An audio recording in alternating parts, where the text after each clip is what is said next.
Let us move on to the Big 12 championship game. Oklahoma State against Texas, and this is one where Texas the other day against Texas Tech looked like the team that we've expected Texas to be since they beat Alabama. We have not seen that every week. So I don't know what Texas we're getting. This Texas team is favored by 13.5.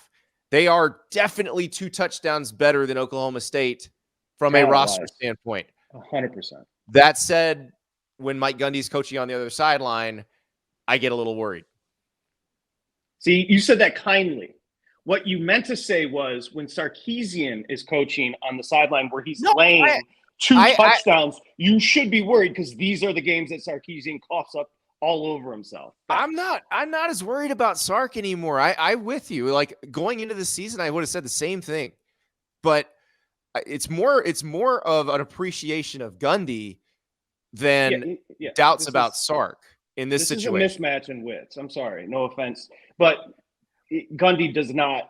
Again, they were trailing to BYU in a game they had to have. No, like, big Texas time. is so much better than them from a roster. Defensively, Texas is like I think Texas's defense has been slept on a little bit. Whenever I watch them, I'm like, they are freaking loaded. Yeah, the roster construct, this isn't even close. But there is a roster in college when it comes to outwitting. Right now, the number's 14. Wow, bet up to 14. So, see, here's what happens, and just a quick one. If it's sitting 13.5 and then it moves to 14 for a better where I'm just betting numbers, all of a sudden that makes me think completely differently. Like, I'll take 14 with Oklahoma State. I'll probably start looking into the prop market or halftimes or different types of bets if it's sitting 13.5. Does it make sense? Because that's a key number of 14. So I will take because the 14 because teams win by 14 because that's 2 touchdowns and 2 extra points. It comes down to probability. I mean, you go 3 again with the key numbers. So right now, if I can get a 14, now if you can get a 14.5, which I do see in the market, you can find a 13.5. So if you want to lay with Texas, go ahead and lay the 13.5, and you can find a 14.5. We always talk about having multiple outs. That just simply means having opportunities to get money down at different books. You want to take the 14.5 with Oklahoma State. So that's what I would do. Take 14.5. FanDuel is our sponsor, and they're at 13.5 right now. And so if I have the opportunity to take Texas at 13.5, I am going to take Texas at 13.5 because I don't know that the Texas Tech game necessarily was a representation of Texas has found itself. They are going to be this team for the rest of the way. But I do know that when Texas is properly motivated and when they play as well as they can play, they can beat any team in the country. Like, it's funny because we're so used to these years where there's nobody out there that can beat Georgia or Alabama or whoever it is we're talking about at the top.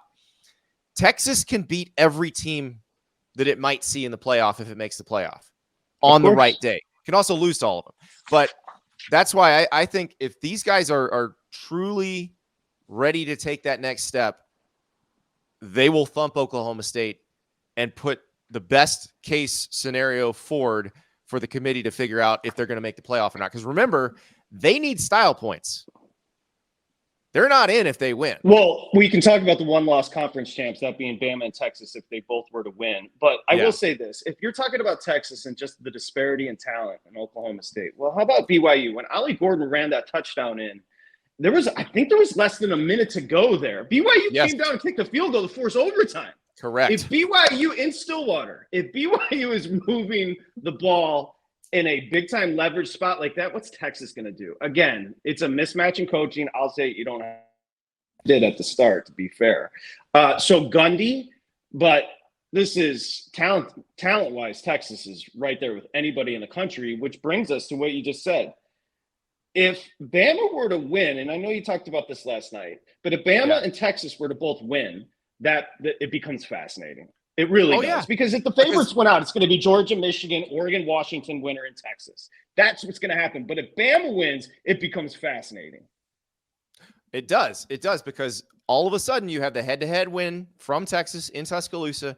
You have 2 teams with the same record. And then it's not just the Alabama and Texas piece of that if Alabama wins. It's Georgia as well, because all of a sudden everybody's still getting compared to 12-1 Georgia. And guess what your friends in the desert are going to think? They still think 12-1 Georgia can beat everybody in the playoff. They'd be favored over everybody. Yeah. So that's where it gets very complicated. And thank you so much for watching. Just a reminder, subscribe to this channel right here so you never miss an episode of Andy Staples on 3. And oh, by the way, watch all the other great videos on the On3 Sports YouTube channel.